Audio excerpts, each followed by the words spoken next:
spirit of KZN is captured by the sea and the people fishing and eating together. We have the sea and the food is great and the people are amazing.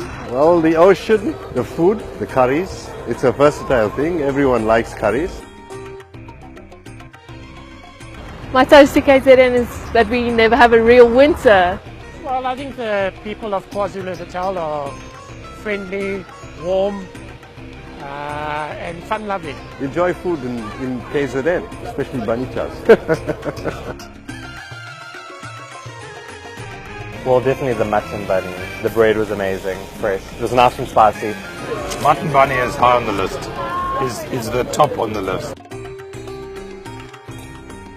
Initially it was originated by Banyas, type of clan from India, and they call it banicha. The bread from BB Bakery is always fresh, it's good quality, and it goes well with a nice mutton curry.